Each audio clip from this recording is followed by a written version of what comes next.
हाँ, revision lecture होगा, बिल्कुल रिवीजन लेक्चर होगा, बट फर्स्ट ऑफ ऑल एक दो चीजें डिस्कस हम करना चाहते हैं तुम लोगों से, फिर हम चैप्टर को आगे बढ़ाते हैं। रिवाइज ही करने की कोशिश करेंगे, बट मैं चाहता क्या हूँ वो पहले समझो। मैं ये चाहता हूँ कि जो टॉपिक हम आज पढ़ने वाले हैं, जैसे मान लो जीओसी हम पढ़ेंगे, जनरल ऑर्गेनिक केमिस्ट्री, राइट? हाँ, मेरे पास सबके चैट पहुंच रहे हैं और I can see everybody. Yes, तो रिवीजन लेक्चर हम ले रहे हैं, बिल्कुल सही बात है, बट मैं कोशिश ही करूंगा कि जो टॉपिक है हमारा जीओसी वाला, उसमें आप लोग है ना ज्यादातर जो डाउट है वो निकल जाए, डर निकल जाए और कुछ अच्छा सीख के जाओ। ओके, सो फर्स्ट तुम लोग मुझे ये बताओगे सोच समझ के, एक एक करके मैं पूछूंगा जीओसी के बारे में बातें, और तुम लोग मुझे थोड़ा थोड़ा करके हेल्प करोगे, राइट? तो चलो मैं शुरू करता हूँ, और मैं एक एक करके कुछ कुछ बातें जीओसी के बारे में करूंगा, आप लोग उसे पूछूंगा, आप लोग अपनी अपनी बात कहेंगे, और उस हिसाब से हम क्लास को आगे बढ़ाएंगे, राइट? सो ये एक सेकेंड, तो ये हमारा रिवीजन क्लास है जीओसी का। More doubts in optical isomer Newman projects, वो आइसोमेरिज्म है बेटा, हम आज जीओसी कर रहे हैं। ओके, किसी और दिन हम आइसोमेरिज्म भी लेंगे।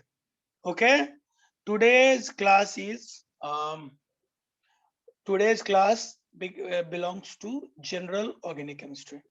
तो I am welcoming all doubts regarding general organic chemistry. तुम जो कह रहे हो ना न्यूमैन एंड प्रोजेक्शन, वो जितनी बातें कह रहे हो वो आइसोमेरिज्म है, सो मुझे कोई प्रॉब्लम नहीं है, बट उसको हम किसी और दिन।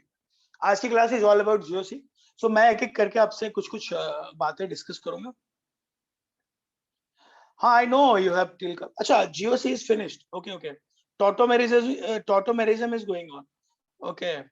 एक minute, no no no no, I am telling you, listen to me. The thing is that जो जीओसी है ना, उसमें क्या आता है पहले से, जनरल ऑर्गेनिक केमिस्ट्री में आता है जो तुमने इफेक्ट्स पढ़े होंगे ना, mesomeric effect, resonance effect, hyper conjugation, वो पढ़ा है। फिर उसमें आता है हमारा अच्छा वो नहीं पढ़े हो, मैं उसी पे आ रहा हूँ एक्चुअली। मैं एक एक करके तुमसे पूछता हूँ, मुझे बताओ। सो जीओसी का मतलब क्या है मैं समझाता हूँ। जनरल ऑर्गेनिक केमिस्ट्री जो है हमारा, जो मुझे बताया गया है आपकी क्लास में पढ़ाने के लिए, तो जीओसी का मतलब है जो टॉपिक जिसमें हम लोग पढ़ते हैं ऑल इफेक्ट्स, जिसमें हम पढ़ते हैं कार्बोकेटायन, कार्बोनाइन, ये सब पढ़ते हैं, तो वो है GOC. So please tell me, GOC वाला पार्ट करना है अपने को?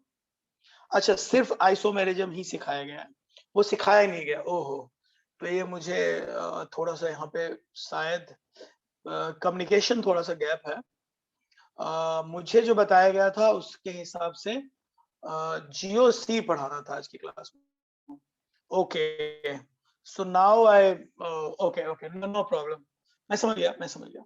सो आप लोग ये कहने की कोशिश कर रहे हैं कि सर जीओसी तो ठीक है, वो तो समझ आ रही बात, बट हमको जो है आज की क्लास में पढ़ना है आइसोमेरिज्म, करेक्ट ना? डिग्री ऑफ अनसैचुरेशन हो गया है, ओके ओके, मैं देख रहा हूँ, सब देख ले रहा हूँ। अब मुझे थोड़ा सा प्लान बदलना पड़ेगा। Sir we have only one taught IUPSC, okay okay, IUPSC, अच्छा अच्छा, तो ये मिस कम्युनिकेट हुआ है। मुझे जो बताया गया था वो ये था कि आपकी क्लास में मुझे जीओसी थोड़ा सा पढ़ना है। कोई बात नहीं, इट्स ओके फाइन, कोई बात नहीं, जो भी है मैं सब तुम्हें समझा देता हूँ। तो मैं, कोई बात नहीं, तो इसमें साइक्लोहेक्सेन एक बार और बताओ। we have considered isomerism, no no no, GOC is not isomerism, clearly समझो, GOC एक पूरा अलग पार्ट है, इसके अंदर हम लोग पढ़ते हैं, पूरा अलग है। अरे नहीं नहीं नहीं, that is not GOC, that is general, उसको हम लोग बोलते हैं, वो जो पार्ट तुमने पढ़ा है ना आइसोमेरिज्म और आईयूपीएससी, उसको हम लोग अगर एनसीईआरटी के हिसाब से भी चलें तो उसको हम लोग basic concept of chemistry, organic chemistry बोलते हैं। जीओसी का मतलब है सिर्फ ऑल इफेक्ट्स और उसके एसिडिक स्ट्रेंथ, बेसिक स्ट्रेंथ, ये सब चीजें पढ़ते हैं। हाँ, मुझे भी वही पता था, लेकिन जीओसी का मतलब यहाँ पे गड़बड़ है। जीओसी का मतलब वो नहीं है जो तुम लोग समझ रहे हो। जीओसी का मतलब इज नॉट आइसोमेरिज्म। कोई बात नहीं, इट्स ओके भाई, हम चेंज कर लेते हैं ना, कोई बात नहीं, कोई बात नहीं, हम चेंज कर लेते हैं, हम क्लास का नाम रख लेते हैं आइसोमेरिज्म, कोई बात। आइसोमेरिज्म तो चलेगा ना, आइसोमेरिज्म की का तो रिवीजन कर सकते हैं हम लोग, लेकिन तुम लोग सीख जरूर लो कि दिस इज नॉट, इसमें थोड़ा सा हो सकता है कई बार लोग some basic concept of organic chemistry जो है ना, एनसीईआरटी अगर आपके पास हो तो some basic concept of chemistry को ही लोग जीओसी समझते हैं, जीओसी बिल्कुल नहीं। जीओसी का मतलब वो नहीं है, आप जो पढ़ रहे हैं वो आइसोमेरिज्म है, और अगर सब मिला के एक चैप्टर बनाना भी है तो उसका सही नाम होना चाहिए general organic chemistry, sorry basic concept of organic chemistry, उसको जीओसी नहीं बोलेंगे। और अगर ऐसे बोलेंगे तो फिर रिएक्शन मैकेनिज्म को भी इसी पार्ट में लेना पड़ेगा, जो कि एनसीईआरटी के हिसाब से। कोई बात नहीं है, मैं शुरू करता हूँ। लिख लो सब लोग, कोई एक ही बात है हमारे लिए, तो एक ही बात है। मैं शुरू कर देता हूँ, मैं आइसोमेरिज्म से आता हूँ। तो फिर ठीक है, जो भी आप लोगों के डाउट्स है मैं ले लूंगा, कोई प्रॉब्लम नहीं है। इसको जो पूछना है वो पूछ सकता है इसके बारे में। तो मैं एक-एक करके आऊँगा। तो पहले मैं एक बार आप लोगों का देख लेता हूँ चैट, उसके हिसाब से मुझे पता चल जाएगा कि क्या-क्या आप लोगों को पढ़ाया गया। 1 सेकंड दीजिए मुझे। तो मुझे कोई एक बच्चा ये बता दे, अच्छा separation of DLN enantiomer from racemic mixture, वो सब उसी में आता है बेटा। मैं अभी शेयर करता हूँ वो सब ना, जो आप बोल रहे हो ना सब अच्छा कन्फॉर्मर्स हो चुका है। Okay okay okay, no problem, conformers हो चुका है, ठीक है ठीक, मैं समझ गया। मतलब मैं बताता हूँ आप लोगों ने क्या-क्या पढ़ा है, मैं पूरा समझ गया हूँ। मैं आपको बताता हूँ। आप लोगों ने जो पढ़ा है, आपके हिसाब से जीओसी है, एक्चुअली आइसोमेरिज्म है, तो मैं इसको ठीक कर देता हूँ। कोई दिक्कत नहीं है, मैं इसको ठीक करता हूँ और मैं आइसोमेरिज्म ही ले लेता हूँ, कोई प्रॉब्लम नहीं है। 1 सेकंड लगेगा मुझे, मैं आइसोमेरिज्म ले लेता हूँ, कोई बात नहीं। ठीक, सो कोई बात नहीं है, मैं उसको शुरू करता हूँ। तो सुनो मेरी बात ध्यान से। पूरा, हाँ, कोई बात नहीं, मैं पूरा चैप्टर तो नहीं, बट मैं कोशिश करूँगा कि आपको ज़्यादातर पार्ट जो है वो क्लियर हो जाए। बस मुझे 1 मिनट दो, सो दैट मैं जो मैंने सोचा था आपसे शेयर करूँगा, वो मुझे थोड़ा चेंज करना पड़ेगा, क्योंकि मुझे जो बताया गया था उसके हिसाब से जीओसी था और जीओसी का मतलब कुछ और होता है। खैर कोई बात नहीं। तो मैं एक बार मैं पूरा आइसोमेरिज्म ही आपको रिवाइज़ कराने की कोशिश करता हूँ। मुझे बस 1 मिनट दो, 1 minute.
Okay, now I am back. चलो, तो हम लोग जीओसी की सारी आइसोमेरिज्म, सॉरी, तो हम लोग आइसोमेरिज्म का सारा एक डिस्कशन कर लेते हैं, उसके बारे में सारी बातें कर लेते हैं। सबसे पहले हाँ, मैं समझ गया, कोई कोई बात नहीं। हालांकि मैं तुम्हें एक बात बताना चाहता हूँ कि जीओसी के कुछ पार्ट के बिना आइसोमेरिज्म में प्रॉब्लम होगी। जैसे हाँ हाँ, मैं आता हूँ। कुछ पार्ट में आपको बहुत ज्यादा प्रॉब्लम होने वाली होगी। मैं आपको बताता हूँ कौन से पार्ट में आपको प्रॉब्लम। आपको प्रॉब्लम होगी जीओसी के उस पार्ट में जब आप टॉटोमेरिज्म कर रहे होंगे, है ना। तो टॉटोमेरिज्म में आपको सीरियस प्रॉब्लम होगी अगर आपको जीओसी वाला पूरा पार्ट क्लियर नहीं है। तो ये बात आप समझ लीजिए कि बिना ठीक से जीओसी पढ़े हुए आपको बहुत सारा पार्ट जो है ऑर्गेनिक में, जो आप आइसोमेरिज्म में पढ़ रहे होंगे, आपको प्रॉब्लम होगी, 100% प्रॉब्लम होगी, आप चाहे ना चाहे। ठीक है, खैर कोई नहीं, मैं उसको आगे बढ़ा लेता हूँ, उसमें कोई प्रॉब्लम नहीं है। सो ऐसे मैं एक यहाँ पे तुम लोग एक बात बताना चाह रहा था कि अगर क्लास हमें शुरू ही करनी थी तो हम लोग उस तरह से शुरू कर सकते थे, पर चलो ठीक है, इट्स फाइन, कोई प्रॉब्लम नहीं है, हम आगे बढ़ते हैं। सब लोग लिखना शुरू करेंगे। तो देखो यहाँ पे जो डिस्कशन हमें करनी है वो मैं एक एक करके क्वेश्चंस के थ्रू शुरू करता हूँ और आप सब लोग मुझसे पूछ लेंगे। बहुत डिफरेंस है जीओसी में, अरे मैं तुम्हें बताना चाहता हूँ, बहुत सारा डिफरेंस है जीओसी में। मैं तो तुमसे ये चाहूंगा, पता नहीं मुझे थोड़ा सा लग रहा है कि तुम लोग को ना जीओसी अगर पढ़ लोगे तो तुम्हारा काफी सारा काम जो है बहुत आसान हो जाएगा। फॉर एग्जाम्पल अगर तुम मुझसे पूछोगे वो जो पार्ट तुम्हें टॉटोमेरिज्म में जो दिक्कत हो रही है ना, वो टॉटोमेरिज्म में तुमको इसलिए दिक्कत हो रही है क्योंकि तुमने जीओसी वाला जो पार्ट है वो पूरा पढ़ा नहीं। सो अगर टॉटोमेरिज्म की दिक्कत को हमेशा के लिए दूर करना है तो तुम्हें जीओसी पहले पढ़ना चाहिए मेरे ओपिनियन में, पर ठीक है कोई बात नहीं, चलो इट्स फाइन, हम इसे अभी कर लेते हैं सॉल्व और इसके बाद हम सॉल्व, चलो शुरू करो। We have write anything? नहीं, you have to write, you have to write. मैं एक एक करके आपसे डिस्कस करूंगा, मैं लिखूंगा और आप भी मेरे साथ लिखेंगे, तभी आप सीख पाए। ठीक है, चलिए मैं आपके लिए एक आइसोमेरिज्म की क्लास शुरू करता हूँ। जल्दी जल्दी में थोड़ा सा रिवाइज भी कराता हूँ और आपको पूरा पार्ट समझाता हूँ। देखिए ये है, जल्दी में रिवाइज भी थोड़ा कराऊंगा, थोड़ा अच्छे अच्छे क्वेश्चंस भी कराऊंगा, आप सबको समझ में भी आएगा, मजा भी आएगा। सो एक पूरा पार्ट मैं आपसे शेयर कर रहा हूँ जो आपको बहुत सारा समझ आएगा, बहुत सारा मजा आएगा। सो देखिए ध्यान से, बिकॉज सबने मुझे बोला है तो मैं कोशिश करता हूँ। अभी मेरा स्क्रीन सबको दिखेगा 1 सेकंड के अंदर, मैं अभी स्क्रीन शेयर करता हूँ।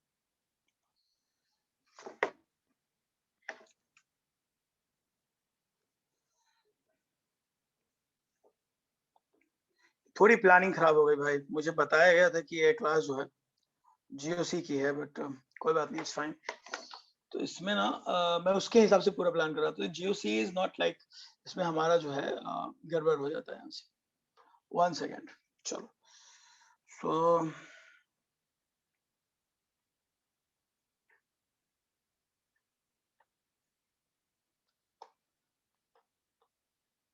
एक मिनट, पार्टिसिपेंट्स,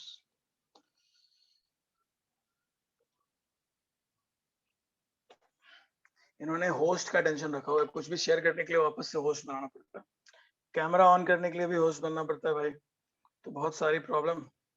चलो अब मैं शेयर कर रहा हूँ, सब लोग ध्यान देंगे। ये मैं अपना सिंपल एक, बिकॉज समय कम है तो लिखने से काफी बचने की कोशिश करते हैं और सीधे काम पे आते हैं। समय कम है और 1-1.25 घंटा में हमें इसको काफी अच्छा से एक्सप्लेन करना है, तो मैं थोड़ा सा समय बचाना चाहता हूँ आप लोगों के लिए और जहां तक आपने पढ़ा है वहां तक पहुंचने की हम कोशिश करेंगे। तो ये देखिए, ये है हमारा आइसोमेरिज्म। देखो क्या लिखा हुआ है, लिखा हुआ है एमएफ, सेम फिजिकल प्रॉपर्टी। और आप देखेंगे मैं सारे जल्दी जल्दी इसको खत्म करना है तो लिखने की झंझट से थोड़ा बचते हैं। ये मैंने कोई प्लान किया था, तो चलो अभी इसी से पढ़ लेते हैं। तो ध्यान दो सब लोग, और मैं थोड़ा फास्ट निकलूंगा। देखिए आइसोमेरिज्म किसे कहते हैं, आइसोमर्स किसे कहते हैं? सेम फिजिकल प्रॉपर्टी और उनकी जो केमिकल प्रॉपर्टीज होती है वो डिफरेंट होती है, उसको हम लोग क्या कहते हैं बताओ? आइसोमर्स कहते हैं। किसी कुछ बोलना है इस पे, क्लियर है? तो और उनकी जो प्रॉपर्टी होती है, the difference in property can be due to, या तो स्ट्रक्चर में डिफरेंस के कारण होते हैं। हाँ मैं तेजी से निकलूंगा क्योंकि मुझे पता है ये बात बहुत सारे लोगों को आती है, तो बिकॉज एक फुल रिवीजन करना है तो फटाफट करता है। सो कैन बी, सो ये जो पूरा डिफरेंस होता है, हाँ फिजिकल प्रॉपर्टी डिफरेंट होता है, करेक्ट। अब मैं आता हूँ, पूरी बात बताऊंगा, आप आराम से देखिए। फिर से बोल रहा हूँ, मॉलिक्यूलर फॉर्मूला सेम होता है, फिजिकल प्रॉपर्टी भी डिफरेंट होती है, केमिकल प्रॉपर्टीज भी डिफरेंट होती है। ठीक है, अब आगे देखो, इसको हम लोग आइसोमर्स कहते हैं, सिर्फ मॉलिक्यूलर फॉर्मूला सेम।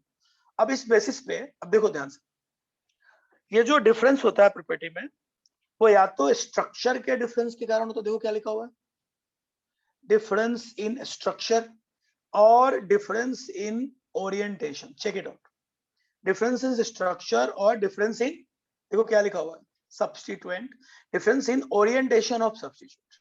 आप, हाँ, I will share this PDF with you, no problem, just check, I'll share this PDF with you, just check it out। अब ध्यान से देखो, डिफरेंस इन ओरिएंटेशन का मतलब भी समझो। जैसे सिस ट्रांस होता है, सिस ट्रांस में आप क्या करते हैं, सब कुछ सेम होता है, आप सिर्फ क्या करते हैं, उसका जो ओरिएंटेशन होता है ना वो अलग अलग होता है, उस बेसिस पे करते हैं। सो इन दो तरह से आप इनको अलग कर सकते हैं, या तो स्ट्रक्चर के बेसिस पे या सब्स्टिट्यूएंट का जो ओरिएंटेशन होता है उसके बेसिस पे। अब थोड़ा आगे बढ़ते हैं। Broadly isomers can B divided into two types. एक को बोलते हैं स्ट्रक्चरल आइसोमर्स, सबको पता ही है। मैं आता हूँ सिस पे आता हूँ बेटा, थोड़ा सा वेट कर लो, सिस पे आता हूँ। और ना आज की क्लास नहीं है हमारे पास, और भी एक दो क्लास, तो आज की क्लास में ना हम कोशिश करते हैं स्ट्रक्चरल पार्ट क्लियर करने की, और कुछ बच्चे जो बोल रहे थे ना कि how many number of isomers कैसे निकालते हैं उसको क्लियर करने की, और टॉटोमर्स तक पहुंचने की आज की क्लास में हम कोशिश करेंगे, और देखते हैं कितना खींच पाएंगे।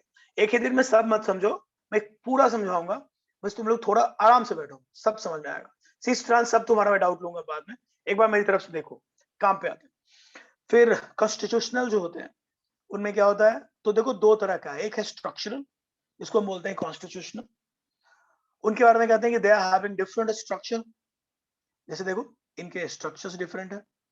और दूसरा होता है स्टीरियो आइसोमर्स। स्टीरियो आइसोमर्स का मतलब होता है स्पेस आइसोमर्स,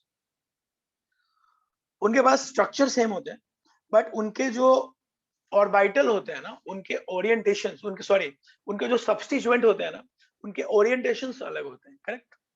तो चलते हैं आगे। अब जैसे देखो ये सिस और ट्रांस, हम उससे कोई बोल रहा था बार बार सिस और ट्रांस, देखो समझ लो यहीं पे, देखो सिस ट्रांस में क्या होता है, एक ध्यान से देखो, हाँ स्पेशियल अरेंजमेंट भी ठीक है, सही बोल, देखो फिक्स है, डबल बॉन्ड की जगह बिल्कुल फिक्स है, एवरीबॉडी विल ध्यान से सुनेंगे। देखिए यहाँ देखिए डबल बॉन्ड की जगह फिक्स है, इसको कोई घुमा नहीं सकता। क्या होता है, जहां भी डबल बॉन्ड बनता है ना, उसके चारों तरफ रोटेशन अलाउड नहीं होता, तो जो जहां है वहीं रहेगा। अब यहाँ पे जो सब्स्टिट्यूएंट है मतलब आर, अगर ये आर और आर अपोजिटली लगे होंगे तो इसको हम लोग बोलेंगे, एच और आर अपोजिटली लगे होंगे तो उसको बोलेंगे ट्रांस, और जब सिमिलर और सेम ग्रुप सेम साइड लगे होंगे तो उसको हम लोग बोलेंगे सिस। लेकिन इसके लिए जरूरी क्या है, उनके बीच में कार्बन कार्बन बीच का जो बॉन्ड हो, उनकी तरफ ना उनके चारों तरफ जो रोटेशन हो वो not allowed. Rotation not allowed एक ही कंडीशन में होता है, अगर वहां पे या तो पाई बॉन्ड बना हो या फिर वहां पे कोई साइक्लिक बॉन्ड बना हो। जब आप साइक्लिक बॉन्ड बनाते हैं तब भी वहां पे घूम नहीं पाते। तो ये देखिए ऐसे आपने बनाया, किसको सिस समझना था, यही सिस है बेटा। आप बॉन्ड फिक्स करो और सिमिलर ग्रुप अगर सेम साइड है तो वो सिस है, सिमिलर ग्रुप अगर अपोजिट साइड है तो वो क्या है बच्चों, ट्रांस। नहीं, ट्रिपल बॉन्ड में भी रोटेशन नहीं होगा, बट ट्रिपल बॉन्ड में तुम ग्रुप कहां से लाओगे, ट्रिपल बॉन्ड की अपनी स्टोरी है। ट्रिपल बॉन्ड में क्या चक्कर है, आपके पास एक ही ग्रुप, तो साइड का कोई मतलब नहीं है फिर। Think about it, triple bond को जरा इमेजिन करो, ट्रिपल बॉन्ड कैसा होता है, तीन लगे और एक ही वैलेंसी फ्री, एक वैलेंसी को किधर क्या करोगे, मतलब सिमिलर और अपोजिट का क्या मतलब, गेटिंग ना। सो ट्रिपल बॉन्ड में सिस ट्रांस का कोई मतलब नहीं। समहाउ लीनियर भी बोल सकते हो, जहां तुम ये दिखा सकते हो ना कि उसके एक तरफ या अपोजिट, ट्रिपल बॉन्ड में कैसे दिखाओगे, उसकी तो एक ही वैलेंसी फ्री है ना, दो वैलेंसी फ्री होगी तब तो एक को ऊपर एक को नीचे दिखाओगे, अब एक ही वैलेंसी फ्री है, क्या ऊपर क्या नीचे बताओ, सो दैट्स नॉट पॉसिबल, सही है। सो इसका हम ध्यान रखेंगे, मैं आता हूँ सब बातें बताऊंगा और कोशिश करूंगा कि काफी कुछ तुमको समझ में आए, और एक दिन में सब नहीं होगा, थोड़ा थोड़ा करके समझते हैं सब लोग। अब मैं डिटेल में स्ट्रक्चर लाता हूँ, मैं जल्दी जल्दी बताऊंगा, सबको पता है लेकिन सुन लो, एक बार सुन लो, फिर हम लोग टॉप पे पहुंचेंगे जल्दी। सुन लो सब लोग, क्वेश्चन सॉल्व करते वक्त फिर यही चीज आती है, ये आसान नहीं है। चलो सुनो, सबसे पहले चेन आइसोमर्स की डेफिनेशन जल्दी से देखो, एक बार देखो, क्योंकि ना कई बार आपको डेफिनेशन पता होता है बट आपने यूज नहीं करते हैं। डेफिनेशन देखो, having same molecular formula, please check, but different carbon chain skeleton। Molecular formula same है बट कार्बन चेन का जो स्केलेटन होता है वो क्या होता है बेटा, जल्दी बताओ, डिफरेंट होता है। स्केलेटन मतलब उसका जो चेन है, सिंपल वर्ड में उसके जो चेन होंगे वो अलग होंगे, तो इसका सिंपल वर्ड में भी लिखा है मैंने, हैविंग डिफरेंट मेन चेन और डिफरेंट ब्रांचिंग। मतलब मॉलिक्यूलर फॉर्मूला सेम होगा बट या तो उसका मेन चेन थोड़ा अलग होगा या उसका जो ब्रांचिंग होगी ना वो अलग। हाँ बेटा मैं दिखा रहा हूँ, ड्रॉ करके दिखा रहा हूँ। पहले डेफिनेशन क्लियर हुआ सबको? क्या बोला मैंने? स्ट्रक्चर अलग कैसे? स्ट्रक्चर अलग है ये तो क्लियर है, बट कैसे? या तो उनका मेन चेन या तो उनका साइड चेन, दोनों में पक्का कुछ ना कुछ गड़बड़ होगा ब्रांचिंग में। चेक, ये देखो C4 एस्टर, ये बहुत डिटेल में मैंने यहाँ पे कुछ बातें तुम्हारे लिए रखी है, इसको देख के तुम काफी कुछ समझोगे, तो तुम्हें मेल्टिंग पॉइंट, बॉइलिंग पॉइंट ये सब अपने आप क्लियर हो जाएगा। जस्ट चेक, ये देखो C4 एस्टर के दो स्ट्रक्चर तुम्हारे सामने, एक है स्ट्रेट चेन, चेक देखो। साइड चेन मतलब वो जो हम लोग, तुमने पढ़ा होगा ना जब हम लोग आईयूपीएससी पढ़ रहे थे, तो उसमें ब्रांचिंग करते थे ना, नीचे से लगाते थे कभी। ये मेन चेन है 6 कार्बन का, और दूसरे कार्बन से तुमने 2 कार्बन का एक चेन नीचे ले गए हो, या तीसरे से, उसको ब्रांचिंग कहते हैं। जैसे यहाँ देखो, ये स्ट्रेट चेन है, इसके अंदर कोई ब्रांचिंग नहीं, ये 4 कार्बन का चेन है, इट हैज नो ब्रांचिंग। लेकिन यहाँ देखो, यहाँ अगर ये मेन चेन है 1 2 3, तो ये एक ब्रांचिंग है। Can you see it? अरे बोलो, है ना? अब इन दोनों में देखो, देखने में कोई खास फर्क नहीं है, एक ही फर्क है कि एक स्ट्रेट है, एक में एक छोटा सा ब्रांचिंग, बट इनके फर्क देखो, मेल्टिंग पॉइंट देखो कितना अलग है। मेल्टिंग पॉइंट -138 डिग्री, इसका मेल्टिंग पॉइंट -159 डिग्री, इसका बॉइलिंग पॉइंट 0 डिग्री, इसका बॉइलिंग पॉइंट -12 डिग्री। सो फर्क है। सो चेन आइसोमर्स में फर्क होता है। नहीं, बॉइलिंग पॉइंट और मेल्टिंग पॉइंट एक्यूरेटली कोई तुमसे नहीं पूछेगा, ये तो जस्ट मैं तुमको समझाने के लिए बता रहा हूँ कि कैसे फिजिकल प्रॉपर्टीज अलग होते हैं। जस्ट एग्जांपल दे रहा हूँ, मैं ये नहीं कहूंगा तुम उसको याद करो, नो नीड। ब्यूटेन का ब्रांच आइसोमर है, can be tell it isomers of propane. Propane का आइसोमर्स 3 का कैसे बनाओगे? कम से कम 4 तो हो, 3 में कैसे बनाओगे? सोचो कभी, 3 में कैसे बनेगा बताओ, कैसे करोगे ब्रांचिंग 3 में? 3 ही कार्बन है तुम्हारे पास, ब्रांचिंग कैसे होगा? कोई है जो 3 में ब्रांचिंग करके मुझे दिखाएगा? नो। हाँ, 1 2 3 तक कुछ नहीं होने वाला, सब कुछ कहां से शुरू होगा? 4 से। हाँ, मेल्टिंग पॉइंट डिफरेंट होने के कई कारण होते हैं, मैं तुम्हें बताऊंगा आगे चल के। मेल्टिंग पॉइंट डिफरेंट होने का एक बड़ा कारण होता है पैकिंग। आगे चल के सॉलिड स्टेट में पढ़ोगे, एक वर्ड होता है पैकिंग, जैसे तुम समझ जाओगे। सिस और ट्रांस को देखो, ऊपर देखो, वापस आते हैं। देखो ये जो सिस होता है ना, सिस में सिमिलर ग्रुप सेम साइड होते हैं, तो जब सिमिलर ग्रुप सेम साइड होते हैं तो उनके अंदर रिपल्सन होता है। चेक देखो, इन दोनों में आपस में देखो क्या होता है, रिपल्सन, ये दोनों आपस में रिपेल करते हैं, तो ये ना अच्छे से पैक नहीं हो पाते। अगर इसको कहीं तुम ऐसे पैक करके कुछ बड़ा स्ट्रक्चर बनाओ, तो you can't pack it properly, but trans can be packed properly, repulsion भी बोल सकते हैं। सो कहने का मतलब ये हुआ, मैं थोड़ा बड़ा वर्ड बोल रहा हूँ, तो ये जो मेल्टिंग पॉइंट होता है ना, ये पैकिंग पे डिपेंड करता है। क्या बोल रहा हूँ मैं, सब लोग सुनो, मेल्टिंग पॉइंट पैकिंग पे डिपेंड करता है। तो पैकिंग में अक्सर ऐसे स्ट्रक्चर जिनमें ज्यादा रिपल्सन ना हो, क्लियर हो, साफ सुथरा हो, जैसे ट्रांस बहुत क्लियर है, उसकी मेल्टिंग पॉइंट ज्यादा होती है। तो ट्रांस की मेल्टिंग पॉइंट हमेशा ज्यादा होती है, सिस की मेल्टिंग पॉइंट हमेशा कम होती है। वैसे ही और भी फैक्टर्स होते हैं, बट यहाँ भी कुछ वैसा ही फैक्टर, मैं इस पर फिर कभी बात करूंगा। अभी पहले इसका डिफरेंस समझते हैं। सो मेल्टिंग पॉइंट, बॉइलिंग पॉइंट में फर्क होगा, क्योंकि दोनों के स्ट्रक्चर अलग है। अगर दोनों के स्ट्रक्चर अलग हैं, तो उनका पैकिंग भी अलग होगा। उनका पैकिंग अलग होगा, तो उनका जो स्ट्रक्चर बड़ा बनेगा ना, उनकी स्ट्रेंथ भी अलग होगी, और उनकी स्ट्रेंथ अलग होगी, तो फिर जाहिर सी बात है कि उनके मजबूत कम होंगे, या एक स्ट्रेंथ ज्यादा होगी किसी की, उसको ब्रेक करना भी मुश्किल होगा या आसान होगा, इसलिए मेल्टिंग पॉइंट अलग होंगे। एनीवेज, मैं बढ़ता हूँ आगे। फिर भी जो लोग इंटरेस्टेड है उनको मैं बता दूं कि जो बॉइलिंग पॉइंट है वो इंटरमोलिकुलर फोर्स पे डिपेंड करता है। किस पे डिपेंड करता है भाइयों? Intermolecular force. और जैसे जैसे ब्रांचिंग बढ़ती है, इलेक्ट्रॉन क्लाउड घटता जाता है, और जब इलेक्ट्रॉन क्लाउड घटता है तो लंडन फोर्स घटती है, और फिर बॉइलिंग पॉइंट भी घटता है। इसलिए जब आप ब्रांचिंग करते हैं, तो जो सरफेस एरिया होती है वो छोटी हो जाती है। क्या सब लोग सरफेस एरिया समझते हैं? जैसे मान लो ये ऐसे है, देखो मैं बताता हूँ लंडन फोर्स। देखो ये ऐसे लाइन है, अब ये स्ट्रेट चेन है, इसमें कोई ब्रांचिंग नहीं। अगर तुम इसमें ब्रांच करोगे ना, तो जो सरफेस की जगह होगी वो कम पड़ जाएगी। इंटरमोलिकुलर फोर्स क्या होता है? जब एक मॉलिक्यूल दूसरे मॉलिक्यूल के साथ अटैच होता है, अगर इसके चारों तरफ बहुत क्राउड होगा, अगर इसके चारों तरफ बहुत क्राउड होगा, तो इन लोगों में स्ट्रॉन्ग बॉन्डिंग नहीं बनेगी। आता हूँ लंडन फोर्स पे आता हूँ, सुन तो लो। इन दोनों में स्ट्रॉन्ग बॉन्डिंग नहीं बनेगी। सो जितना ज्यादा आपको ये याद रखना पड़ेगा कि जितना ज्यादा आप उनके बीच में क्राउडिंग बढ़ाएंगे, उसके चारों तरफ ब्रांचिंग करेंगे, उतनी ज्यादा आपको प्रॉब्लम होगी। और प्रॉब्लम ये होगी कि वहां पे सरफेस एरिया छोटी हो जाएगी, और जब सरफेस एरिया छोटा होगा, तो उससे एक मॉलिक्यूल और दूसरे मॉलिक्यूल के बीच में जो, हाँ दिख रहा है, आप देखो, एक मॉलिक्यूल और दूसरे मॉलिक्यूल के बीच जो अट्रैक्टिव फोर्स है वो वीक हो जाएगा। और बॉइलिंग पॉइंट इस बात पे डिपेंड करता है, केमिकल बॉन्डिंग सबने पढ़ा है क्या हमारी क्लास में? Chemical bonding done? हाँ, तब तो तुमको पता होना चाहिए। Van der Waals force, hydrogen bonding, London forces, जानते हो ना? वही तो है। इंटरमॉलिक्यूलर फोर्स क्या होता है? जैसे हाइड्रोजन बॉन्डिंग होता है, जैसे वैन डर वाल्स फोर्सेस होता है। गैसियस स्टेट पढ़े हो? वैन डर वाल्स फोर्स तो पढ़े होगे? मैं बता दूं, सबने वैन डर वाल्स फोर्स पढ़ा है कि नहीं? हाँ, तो जो वैन डर वाल्स पढ़े हो, हाइड्रोजन बॉन्डिंग पढ़े हो, वैसे ही लंडन होता है। लंडन फोर्स सबसे weak, London force is the weakest intermolecular force. जहां कोई पोलैरिटी नहीं है वहां पे लंडन फोर्स होता है। इवन जो इनर्ट एलिमेंट होते हैं ना, इनर्ट गैस के बीच में भी थोड़ा थोड़ा होता है। So London forces will be weakest, is the weakest intermolecular forces. तो यहाँ पे कोई, हाँ, weaker than, of course weaker than one. London is weakest man, weakest.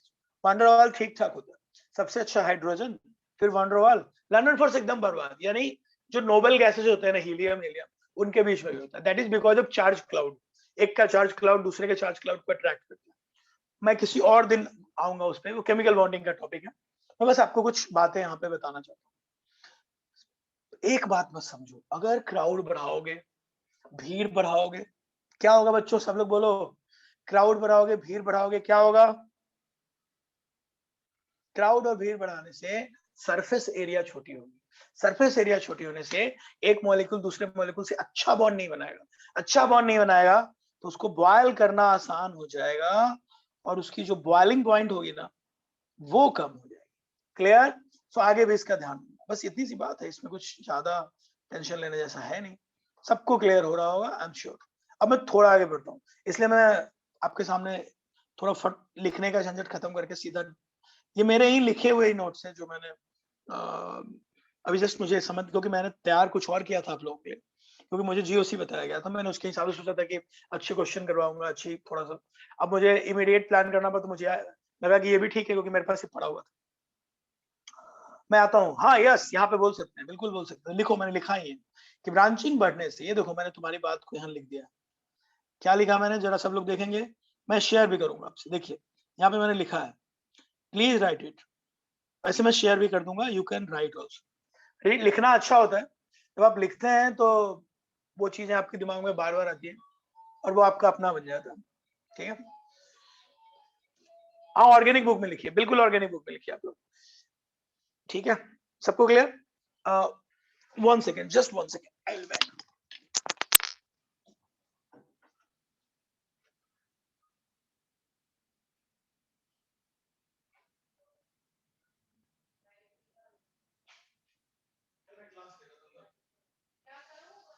तुम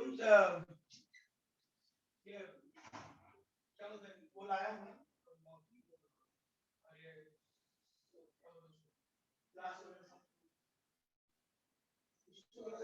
या उस रूम को ठीक कर, मतलब रोज हाँ, sorry guys, I have to go and चलो नाउ। सो मैं आपसे यहाँ पे वापस से शुरू करते। सो सब लोग ध्यान देंगे मेरी बात पे, बहुत ही ज्यादा इंपॉर्टेंट बातें मैं कर रहा हूँ। सो एक बात क्लियर है कि ब्रांचिंग बढ़ाने से नो डाउट बॉइलिंग पॉइंट जो होगा वो क्या होगा, जल्दी बताओ सब लोग, घटेगा। अब दूसरी बात, अब मेल्टिंग पॉइंट किस पे डिपेंड करता है? देखो सब लोग, क्या लिखा है भाइयों, पढ़ के बताओ। मेल्टिंग पॉइंट दो बातों पे डिपेंड करता है, सब लोग बोलो किस किस बात पे? एक तो इंटरमॉलिक्यूलर फोर्स पे, क्लियर, और दूसरा पैकिंग ऑफ मॉलिक्यूल्स। अब इंटरमॉलिक्यूलर फोर्स तो अभी अभी हम लोग समझ गए, बट एक नया वर्ड भी है, क्या है वो? पैकिंग ऑफ मॉलिक्यूल्स, जो फॉर्चुनेटली मैंने थोड़ी देर पहले तुमको समझाया था। क्या समझाया था, याद करो? कहा था ना कि जिसके आसपास क्राउड वगैरह कम होगा उसके लिए पैक होना आसान होगा, तो जिसके लिए पैक होना आसान होगा वो मजबूत होगा, और जब मजबूत होगा तो नो डाउट हम ये बोलेंगे कि उसको ब्रेक करना मुश्किल होगा, तो उसकी मेल्टिंग पॉइंट बढ़ेगी। So that's it. सो यहाँ पे एक एग्जांपल के थ्रू हम समझते हैं। सो इन दोनों केस में मेल्टिंग पॉइंट का जो ऑर्डर है आप एक बार देखिए उसको।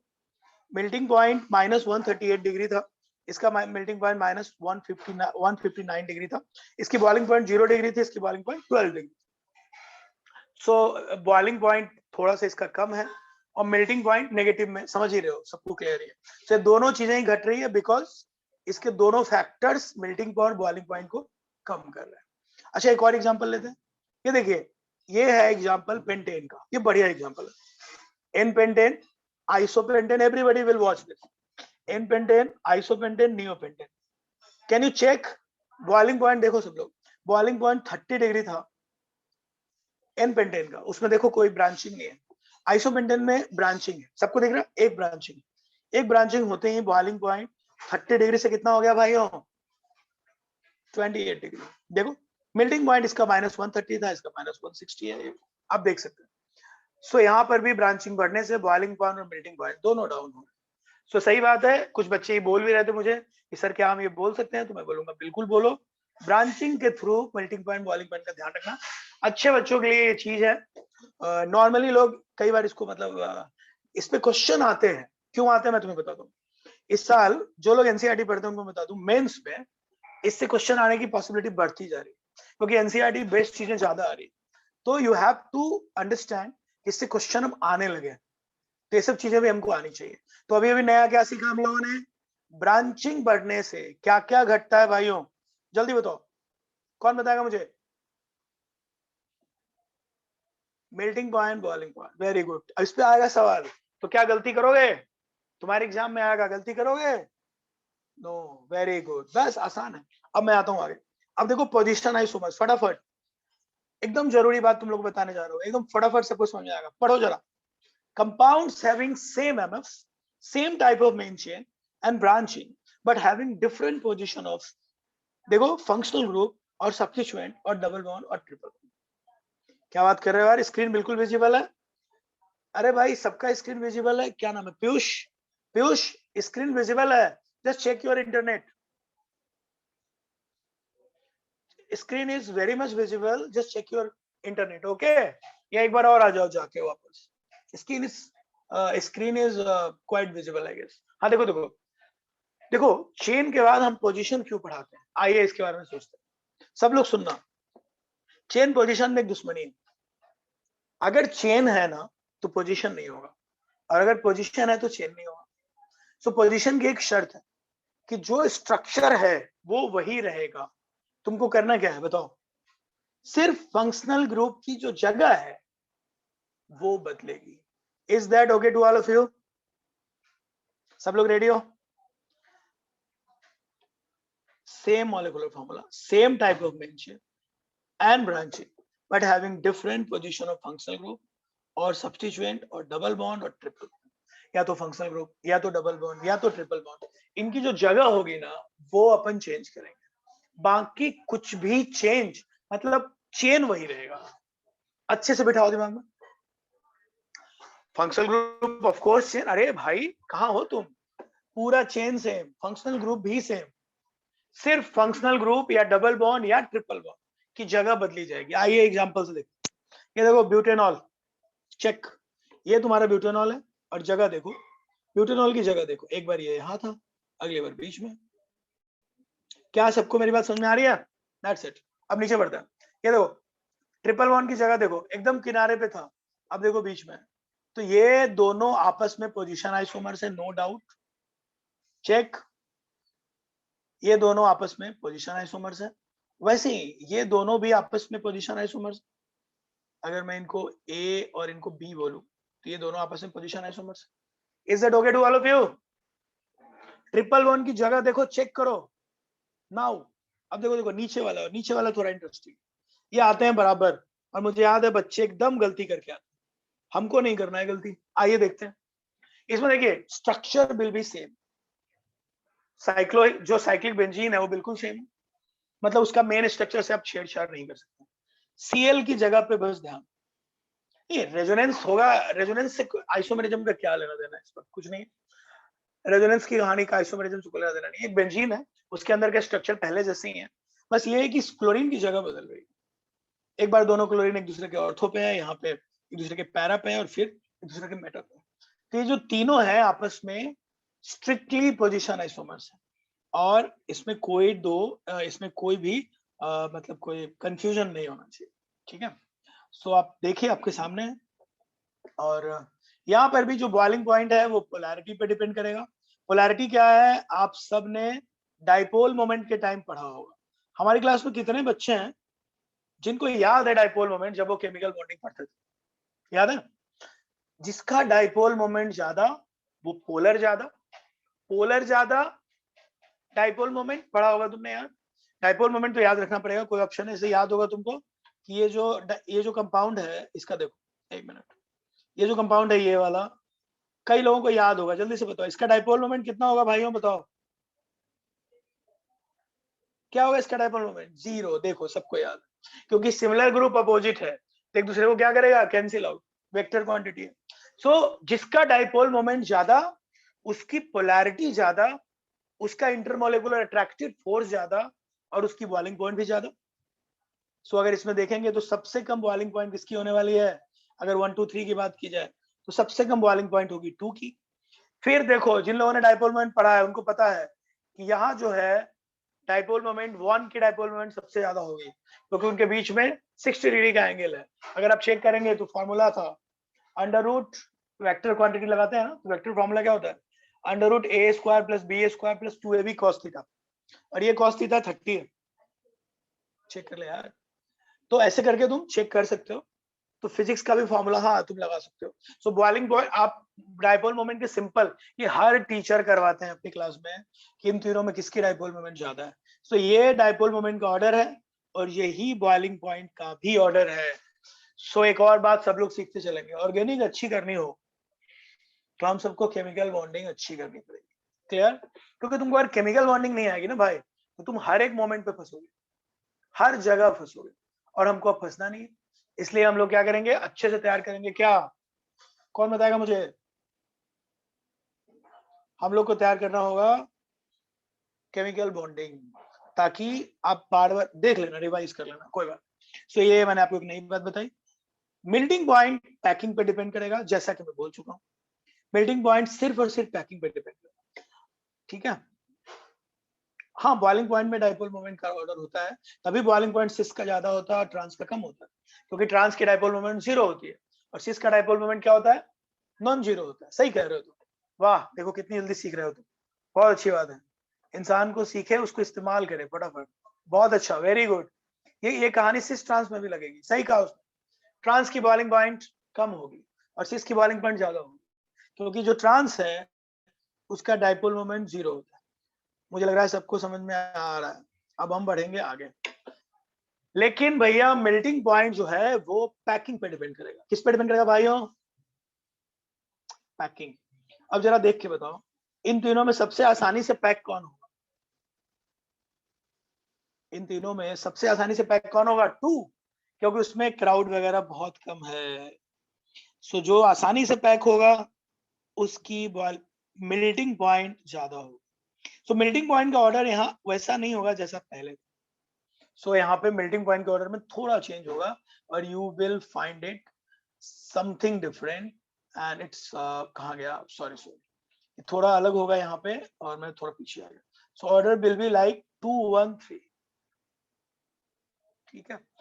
मैं आता हूँ, मैं समझाता हूँ आपको। पहले 2 थोड़ा अच्छा होगा, अगर जाएंगे तो 2 का सबसे अच्छा होगा, क्योंकि देखो 2 में क्या है ना, क्राउडिंग नहीं है, एकदम अपोजिट है।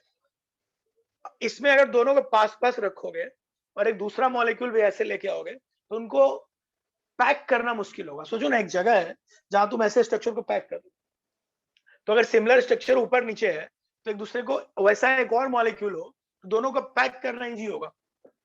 लेकिन अगर दो ऊपर हो या ऐसे अटपटे कहीं भी ऊपर रख दिए गए हो तो उनको पैक करना जो है वो मुश्किल होगा। जैसे ट्रांस को भी पैक करना आसान होगा, इसलिए ट्रांस की भी मेल्टिंग पॉइंट ज्यादा होगी। अबे सुन रहे हो सब? सिमिलरली यहाँ भी ऐसा होगा। क्लियर?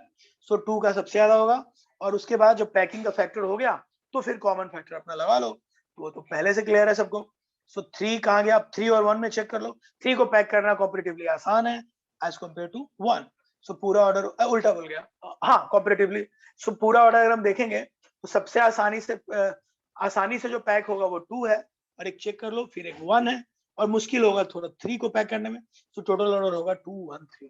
और देखो गैप भी देखो, 50 degree, -17 degree, -24 degree.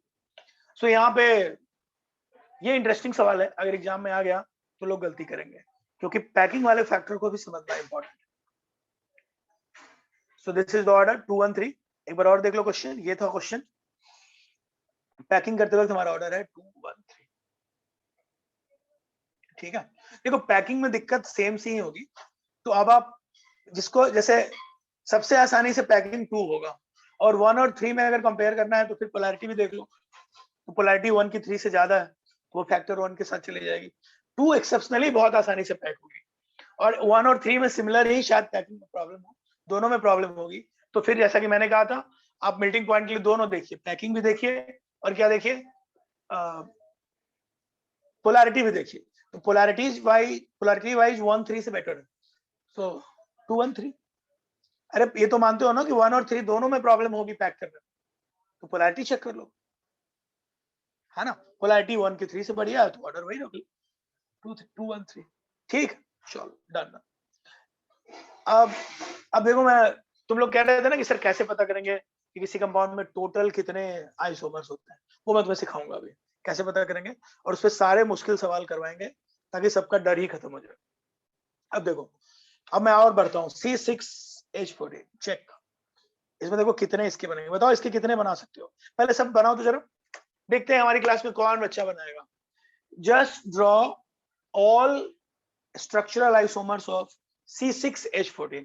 Try to draw, देखते हैं किसका सही होगा। I want the answer. Everybody will try.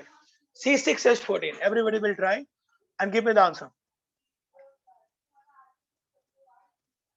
Don't worry, मैं आइसोमेरिज्म अगर मुझे पढ़ाना है, मैं 3 या 4 लेक्चर लेके अच्छे से रिवाइज करा दूंगा, टेंशन मत लो।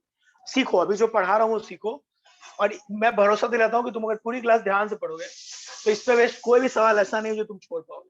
घबराओ मत, आराम से रुको, सब समझ में आएगा। ठीक है, नहीं अभी अपने को सिर्फ नंबर ऑफ आइसोमर्स बनाना, 5 6 4 जिसको जो लग रहा है। किस लोगों ने 4 लिखा है, किसी ने 5 लिखा है। आगे की टेंशन नहीं लेनी है, अगर मैंने एक बार आइसोमर्स हाथ में ले लिया है तो टेंशन नहीं लेना है, वो मैं देख लूंगा, तुम लोग को अच्छे से आ जाएगा, टेंशन मत लो। अभी बस ध्यान दो, C6H14 पे हमें आंसर मिल रहा है 5 6। लेट्स चेक सही आंसर क्या है। देखो 1 2 तो सबने सोच लिया होगा, अब देखो 3 भी सोचो। अबे 3 भी तो सोचो, 1 2 तो सबने सोचा ना, अब जरूरी है कि कोई 3 भी सोचे। और ये देखो 1 2 3 सबने सोचा, अब 3 भी सोच लो भाई। तो ये देखो 1 2 3 4 देखो। अब तुम लोग अपना अपना मैच करो कि कौन सा तुमने लिखा था और कौन सा। तो देखो 1 2 3 तो बिल्कुल सही था, सबने लिखा होगा। अब देखो 4 भी एक है। अब मैं आगे बढ़ता हूँ, देखो नीचे 5 भी है। सो टोटल बन रहे हैं 5। कितने बन रहे हैं बच्चों? 5। सब लोग रेडी? चेक कर लो सब लोग ड्रॉ कर लो। ड्रॉ करने से याद होता है, कोई दिक्कत नहीं। Try to draw this, everybody will draw. देखो शुरू के 1 2 3 तो सबको समझ में आ रहे थे, स्ट्रेट शॉट। जरा देखो तो क्या करने थे भाई। एक पहले तुमने एक ब्रांचिंग किया, हाँ ठीक है इट्स ओके फाइन। एक बार देखो ये चलेगा, ये देखो एक ब्रांचिंग किया, इसमें कोई ब्रांचिंग नहीं थी, इसमें एक ब्रांचिंग थी, इसमें 2 ब्रांचिंग थी। ठीक है, इसमें हमने ब्रांचिंग वही रखी बट जगह बदल दी, है ना। तो ये जो है चेक कर लो 1 2 3 4 तुम्हारे सामने है। ये चारों चेन आइसोमर्स थे। शुरू में जो 1 2 3 4 तुमको बताया गया है वो चेन आइसोमर्स है, उनके चेन में डिफरेंस है। सबको क्लियर? देखो 1 2 3 4 इज द चेन आइसोमर्स। सो पहले हम लोग को चेन लिखने की कोशिश करनी चाहिए थी, तो चेन ड्रॉ किया तो हमें 4 मिले। सबको क्लियर? और ये जो 5 है ना, 5 ये पोजीशन है, इसमें थोड़ा सा चेंज किया गया। सो चेक कर लो, मतलब कर सकते हैं। अभी चेन और पोजीशन से ऊपर है कि आप कितने स्ट्रक्चर ड्रॉ कर सकते हैं। तो मुझे लग रहा है 5 ड्रॉ हो रहे हैं। मुझे बहुत अच्छा लग रहा है कि इस क्लास में बहुत सारे स्टूडेंट ने 5 बताया था। 4 बताने वाले लोग भी बहुत सारे लोग थे, 5 बहुतों ने बताया था। I am so happy, I am glad कि आप लोग काफी क्लोज थे। 4 बहुत लोगों ने, 5 भी है, बहुत बढ़िया, बहुत अच्छा। तो क्या सबने इसको ड्रॉ कर लिया और सबको गेम समझ में आया? क्या हमारी क्लास में कोई बच्चा है जो दुखी है, वो कह रहा है सर आपने क्या बता दिया, ये बहुत मुश्किल काम है सर? ऐसा तो नहीं है ना? हाँ देख लो उसमें कौन कौन पोजीशन है, you can check, no problem. हाँ 2 और 4 शुड बी पोजीशन, बिल्कुल सही जवाब। कौन था ये हमारा बच्चा? 2 और 4 पोजीशन होंगे, सही कह रहे हो। आई एम बहुत अच्छा।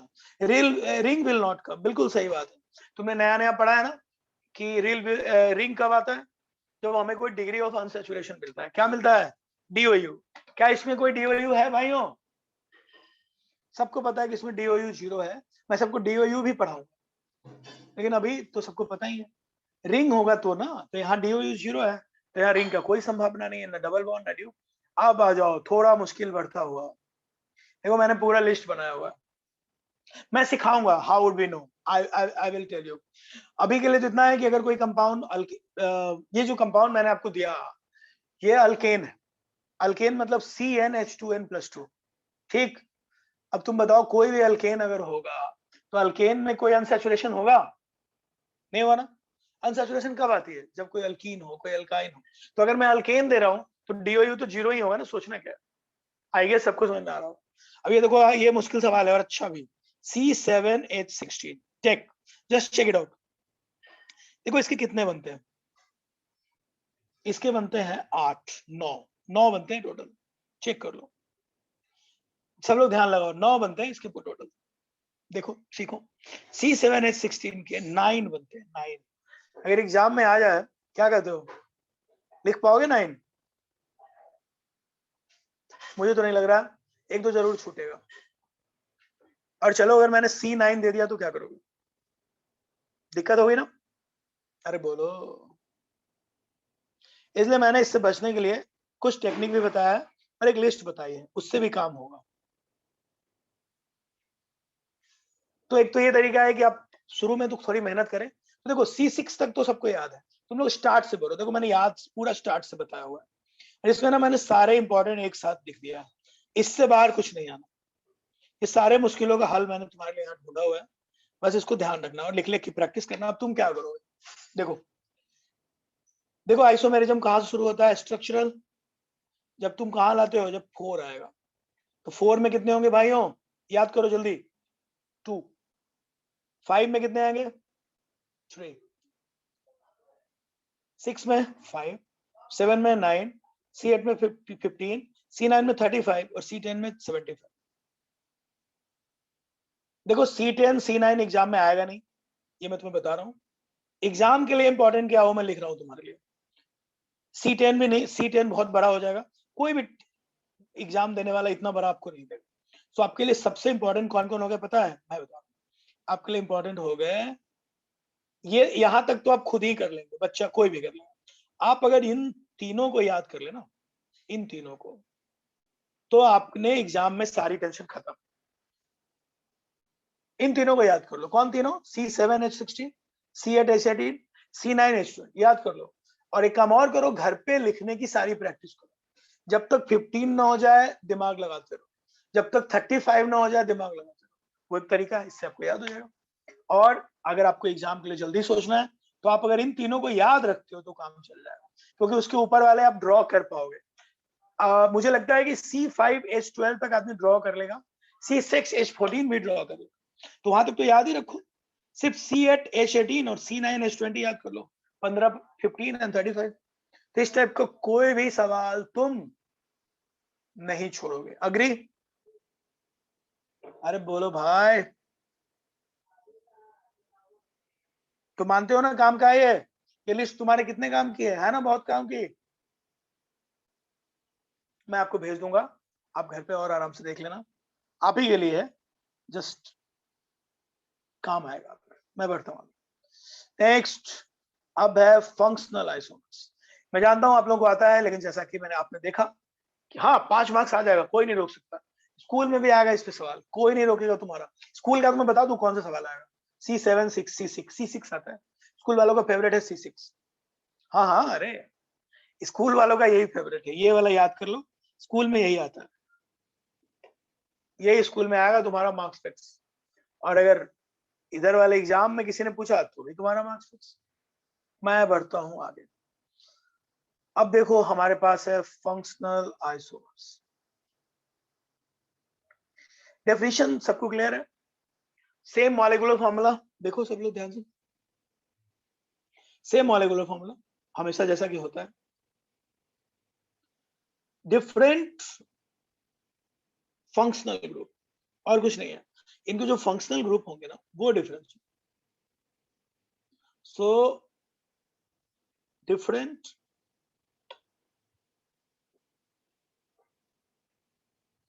हैविंग डिफरेंट फंक्शनल ग्रुप, लिख लो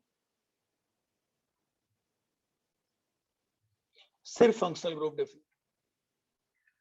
और ये बहुत ज्यादा इंपॉर्टेंट है क्योंकि खूब सवाल आता है इससे। पहला, अल्कोहल्स एंड ईथर्स, सबको पता, सब बच्चे जानते हैं यार। अल्कोहल ईथर में देखो, ये ईथर है, ये ईथर है, ये अल्कोहल है। एल्डिहाइड कीटोन्स, देखो मॉलिक्यूलर फॉर्मूला सेम, लेकिन तुम्हारे सामने है। Amines 1 degree 2 degree 3 degree amine, you can check. अबे समझ आ रहा है सबको कि नहीं आ रहा है, बोलो। अमाइन में देख सकते हो 1 degree 2 degree. Carboxylic acids and ester, check. ये दोनों भी। अच्छा, अल्कोहल देखना चाहते हो फिर से? तुमको इतना ज्यादा अल्कोहल में क्यों इंटरेस्ट है भाई, क्या बात है? तुमने सिर्फ अल्कोहल देखने की बात की, सब ठीक है? कोई बात नहीं, देख लो भाई। Alcohol and ethers, aldehyde and ketones, aldehyde and ketones, amines 1 to 3 and carboxylic and ester बहुत इंपॉर्टेंट। अब देख सकते हैं इसके मॉलिक्यूलर फॉर्मूला सेम होते हैं, बट दोनों के फंक्शनल ग्रुप बिल्कुल अलग। इवन अल्काइन में भी यू कैन से, अल्काइंस और जो अल्काडाइंस होते हैं, अल्काडाइंस मतलब दो डबल बॉन्ड इनके पास, चेक, दो डबल बॉन्ड इनमें भी होता है। इनके अंदर भी जो आइसोमर है वो अपना फंक्शनल एक्शन। एनसीईआरटी में भी एक ही चैप्टर में सब खिचड़ी बना दिया। पहला जो चैप्टर है ना ऑर्गेनिक वाला, जो पार्ट 2 है तुम्हारे 11th में, उसमें पहला चैप्टर जो बेसिक ऑर्गेनिक केमिस्ट्री करके है, उसमें सब मूर्खों ने एक साथ भर दिया है। रिएक्शन मैकेनिज्म भी भर दिया है यार, हद है। हम लोग उसको पढ़ाते हैं, जीओसी पढ़ाते हैं 8 क्लास 9 क्लास में, आइसोमेरिज्म 10 क्लास में, फिर रिएक्शन मैकेनिज्म को 8-10 क्लास देते हैं, तब हम लोग घुसते हैं, तब जाके होता है। आईयूपीएससी 3 क्लास 4 क्लास में पढ़ाते हैं। इन लोगों ने क्या किया, सब एक साथ भर दिया। हाँ, अमाइन का समझ लो, ये देखो अमाइन, तुम लोग अमाइन मैंने इसलिए जल्दी में किया कि तुम लोगों ने मुझे कहा था कि तुम लोगों ने आईयूपीएससी पढ़ा है। इधर देखो, एन के अगर एक ही साइड आर ग्रुप लगाओ तो उसको हम लोग कहते हैं 1 डिग्री। क्लियर? हाँ, ऐसे ही करते हैं, ऐसे ही करते हैं वो लोग, कोई बात नहीं, हमें पढ़ाना पड़ता है। और हाँ, एग्जाम में सब पूछते हैं भाई, एनसीईआरटी वालों की क्वालिटी है, वो साले दे देंगे सब, दे देंगे कुछ नहीं और पूछेंगे सब। समझाता हूँ। आर मतलब अल्काइल, आर मतलब अल्काइल्स को कहते हैं आर। सो देखो देखो देखो, अब देखो ये जो है ये तुम्हारा अल्काइल ग्रुप है, चेक। तो एन के से एक ही साइड अगर अल्काइल ग्रुप हो तो उसको हम लोग कहते हैं 1 डिग्री अमाइन। और अगर एन के दो साइड अल्काइल ग्रुप है, देखो दो साइड है ना अल्काइल, बोलो। देखो मॉलिक्यूलर फॉर्मूला सेम है, चेक इट आउट। कितने कार्बन है इसमें, चेक करो जरा, कार्बन काउंट करो, तो इससे तुम समझ पाओगे कि मैं क्या बोलने की कोशिश करूँ। कार्बन काउंट करो, कार्बन काउंट करो, देखो एक, देखो 1 2 3 4, इसके पास भी चेक करो 1 2 3 4, तो कार्बन सेम है, बट इनके अंदर जो एन के साथ जो आर ग्रुप लगा हुआ है वो अलग अलग है। या ऐसे बोल सकता हूं मैं, बहुत अच्छे से अगर समझा पाऊं, तुम लोग अगर मेरी बात समझ पा रहे हो, ऐसे बोल के कि एन के अगर दो साइड अल्काइल ग्रुप हो तो उसको बोलते हैं सेकेंडरी अमाइंस। और वैसे ही अगर एन के तीनों तरफ अल्काइल ग्रुप, तीनों तरफ है ना, तो उसको क्या बोलते हैं भाइयों, 3 डिग्री। ये अंतर है 1 डिग्री 2 डिग्री। मेटामर्स के बारे में अभी बात करेंगे, अभी नहीं करते हैं, थोड़ी देर बात करते हैं। सबको क्लियर? मेटामर्स के बारे में हम थोड़ी देर के बाद भी बात करेंगे ना, तो चलेगा। चलो डन।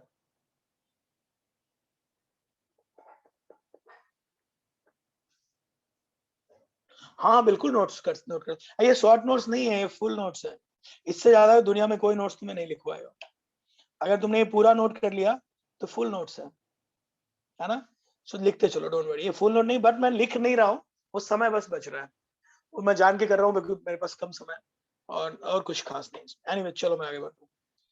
सो इससे ज्यादा कोई तुम्हें नोट्स नहीं लिखवा सकता, और ना इतने डिटेल में। मैं तुम्हें भेज दूंगा, कोई बात नहीं, बट तुम लिखते भी रहो, लिखने से थोड़ा सा प्रैक्टिस ज्यादा हो जाएगी। चलो, सो 1 2 3 सबको क्लियर है? या right right, I will send, no problem. I'll send this notes along with some good questions for practice. घर पे तुम प्रैक्टिस कर पाओ, इसलिए I'll send this along with some practice questions also.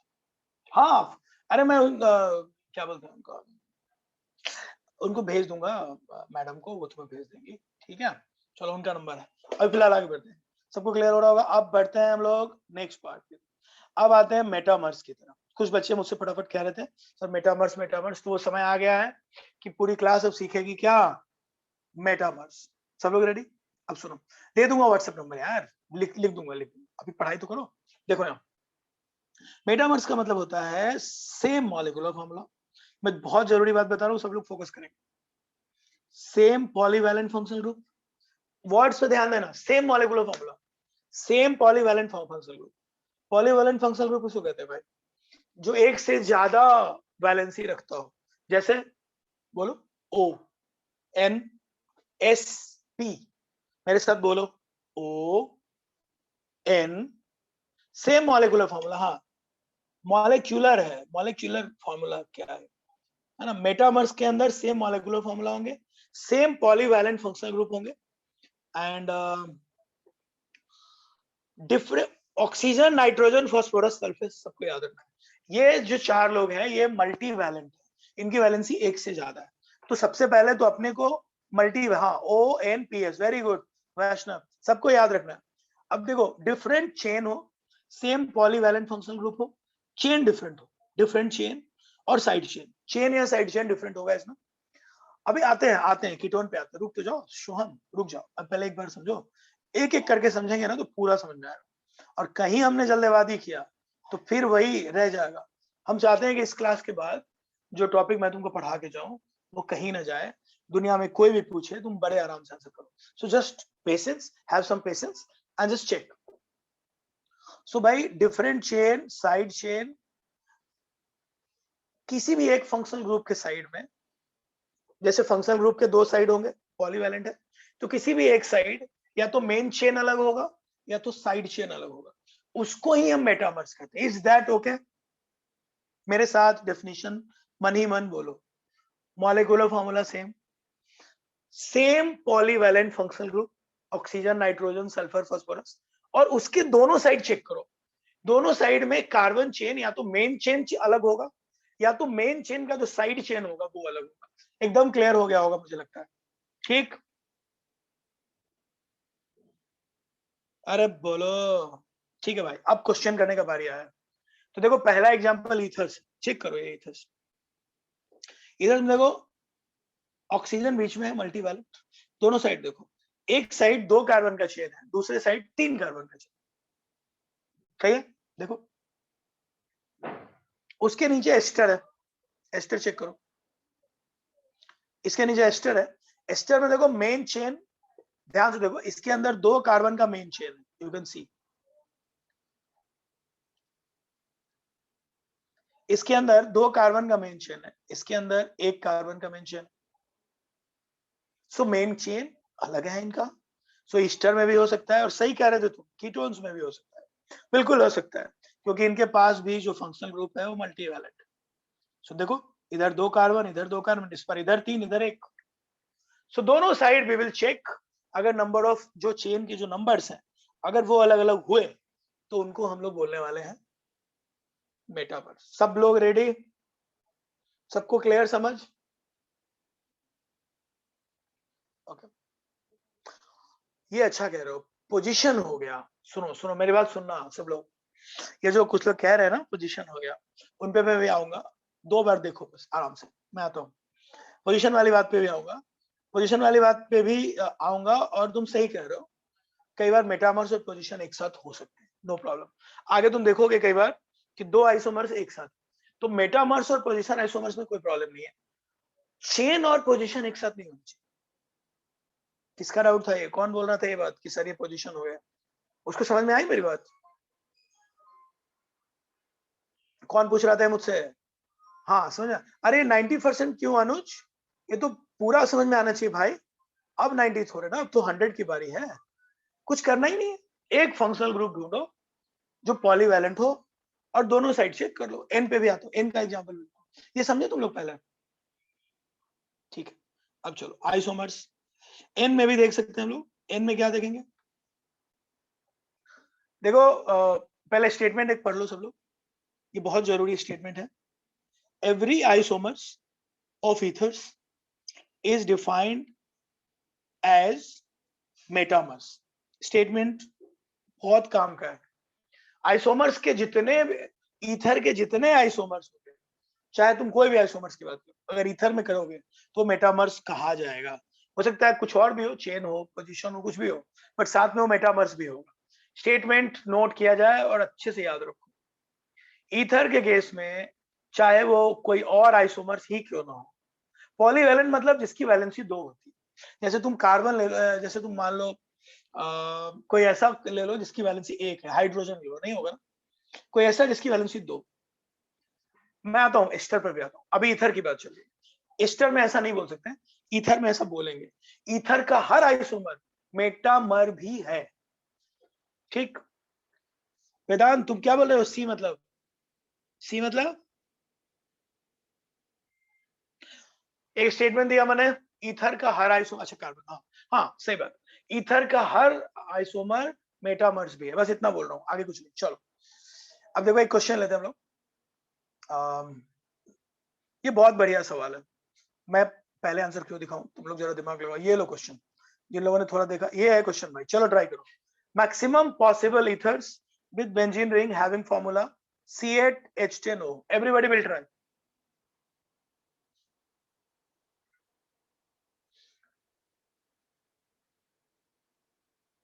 लिखो, क्वेश्चन है ये, maximum possible ethers with benzene ring having formula C8H10O। देखते हैं कौन करता है।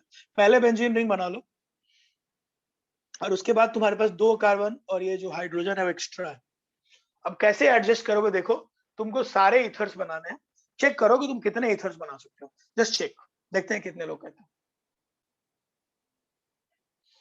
ऋतुजा कह रही है 7 बनेंगे, ओके ऋतुजा, कूल। बाकी लोग, ऋतुजा के हिसाब से 7, कुछ लोग 5 बोल रहे हैं, कोई प्रॉब्लम नहीं है, हम 5 के साथ भी हैं और 7 के साथ भी हैं।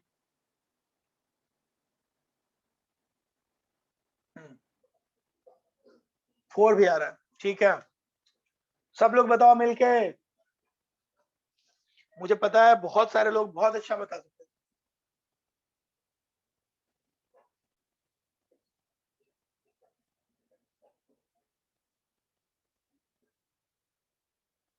कूल,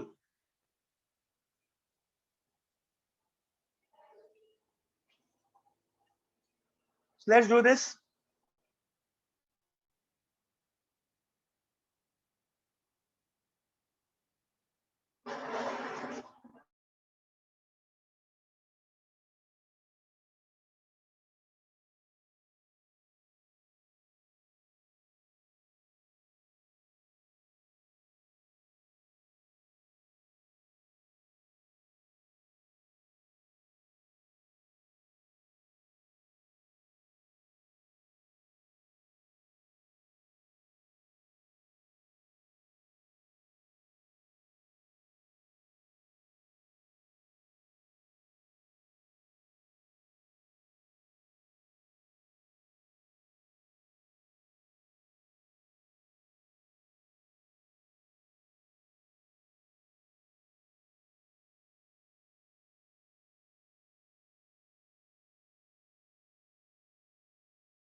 डन, हाँ हाँ आ रहा है साउंड आ रहा है, सबको क्लियर।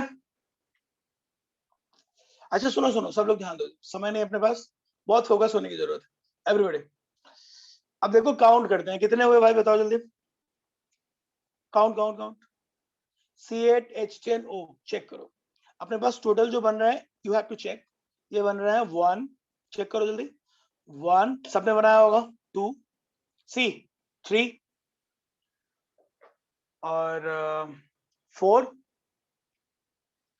5, सो टोटल बन रहा है 5। कई लोगों के 5 थे, I am happy with it. और आप लोग देखिए कैसे बनाना, थोड़ा सीखो, थोड़ा सा दिमाग लगाओ। 5 बहुत लोगों के थे, वाह, वेरी गुड, बहुत अच्छा। सो बहुत सारे लोग बहुत अच्छा समझ। 9 कैसे होगा अनुज? 9 4 और बना के दिखाओ एक्स्ट्रा। कौन से 4 और? Yes, we have to. First हमको क्या करना है, सबसे नेचुरल बनाओ। सबसे नेचुरल ये हुआ, अपने पास 6 कार्बन थे, बेंजीन के छोड़ दें तो अपने पास 2 कार्बन एक्स्ट्रा थे, 5 हाइड्रोजन थे, 1 ऑक्सीजन थे, तो सबसे नेचुरल ये बनेगा। सुन तो लो, पहला नेचुरल ये कोई भी बना लेगा, है ना?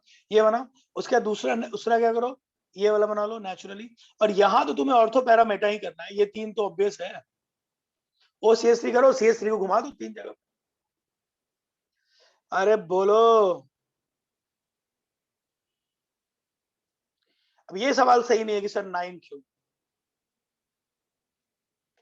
सर एक पोजीशन पे फिक्स हाँ कर सकते हो, एक समय सर पोजीशन पे फिक्स करके कर सकते हो, व्हाई नॉट। टेक्निक ये है ना कि पहले मोस्ट नेचुरल बना लो, उसके बाद देखो कि ये वाला तो हमेशा ट्राई करो ना, ये तो बनेगा ही। ऑर्थोपैरामेटा वाला तो बहुत इंपॉर्टेंट है, उसको तो ऑलवेज ट्राई करो भाइयों। ठीक है सबको? बहुत बढ़िया, सबको समझ में आ रहा है? सो ये बन रहा है, ये आता है, ये जो मैं करवा रहा हूँ ना सारे सवाल, यही सवाल आएगा। कोई तुम्हारे जो अपने इंटरनल जो एग्जाम्स होंगे ना तुम्हारे यहाँ, यही सवाल आएगा। ठीक है, 5 हाइड्रोजन है ना बाहर, देखो 3 और 2 5, बेंजीन रिंग छोड़ के 5 हाइड्रोजन। तो ये बहुत इंपॉर्टेंट था, हो सकता है अगली बार तुम्हारे एग्जाम में यही वाला है। चलो C5H8, इसके अंदर कितने अल्काइन बनेंगे वो देखो सब लोग। देखो इसके अंदर 3 अल्काइन बनेंगे, चेक। ये सब मेटामर्स। हाँ अनुज देखो, इसके अंदर 3 अल्काइन है, तीनों मेटामर्स, चेक करो। इसको भी मेटामर्स बोल सकते हैं, क्योंकि ट्रिपल वन के दोनों साइड के लेंथ को चेक करो। ट्रिपल वन के दोनों साइड के लेंथ इंपॉर्टेंट है, उस बेस पे जज होगा। ये देखो 3 बनेंगे, क्लैरिटी आ रही है?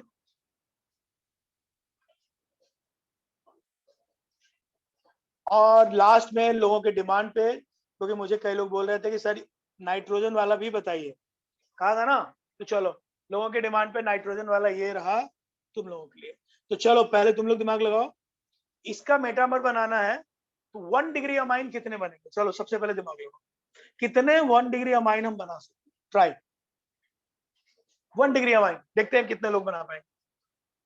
अपने मन से दिमाग लगाओ, 1 डिग्री अमाइन समझते हो ना? नाइट्रोजन के एक ही साइड सारे कार्बन, 2 डिग्री नहीं बनाना, 1 डिग्री। नाइट्रोजन के एक ही साइड सारे कार्बन होंगे, बस जल्दी।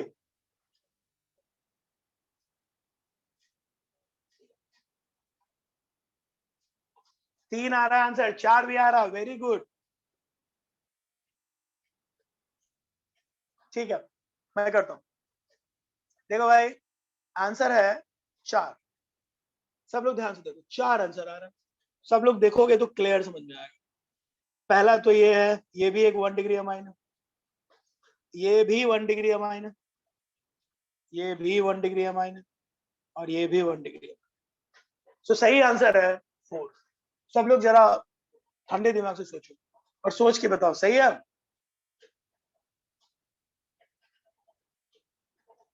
देखो एक बात मैं तुम्हें नई बात बताना चाहता हूँ, ऑर्गेनिक पढ़ने वालों सुनो। ऑर्गेनिक जो है ना, इमेजिनेशन का सब्जेक्ट। ऑर्गेनिक और फिजिकल का फर्क समझो। फिजिकल में मैथ चाहिए थोड़ा, अगर आपका मैथमेटिकल पार्ट अच्छा है तो आप ना बहुत अच्छे स्टूडेंट बन सकते हो। इनऑर्गेनिक में अगर आप लर्न कर सकते हो तो बहुत अच्छे स्टूडेंट बन सकते हो। ऑर्गेनिक खतरनाक क्यों? Let me tell you. Organic इसलिए खतरनाक है कि ये एक अकेला सब्जेक्ट है जिसमें आपको बहुत चीजें याद भी रखनी पड़ेंगी, बहुत चीजें समझनी भी पड़ेंगी, और एनालाइज, और अगर मैं और एक वर्ड बोलूं तो इमेजिनेशन। गुड स्टूडेंट जो होता है ना, वो इमेजिन अच्छा करता है। तुम सब अच्छा इमेजिन करते हो, मुझे पता है, बिल्कुल अच्छा इमेजिन तुम कर रहे होगे, लेकिन इमेजिनेशन में ये जो ऑर्गेनिक के स्ट्रक्चर बनाने में जो इमेजिनेशन है ना, वो बहुत इंपॉर्टेंट है। अगर वो अच्छा करते हो तो फिर सब अच्छा है। तो अपने को ना इमेजिनेशन पावर को, एक क्रिएटिविटी जो है तुम्हारे अंदर, उसको एक मतलब इस तरफ लगाओ तो बहुत फायदे करो। क्लियर? देखो कौन से आइसोमर्स कौन है, ये मुझसे कुछ लोग पूछ रहे हैं, तो आइए बताते हैं। देखिए नो डाउट ये दोनों जो आइसोमर्स है, बताओ ये दोनों कौन से आइसोमर्स है? क्लास का कौन बच्चा मुझे बताएगा, ये दोनों कौन से आइसोमर्स है?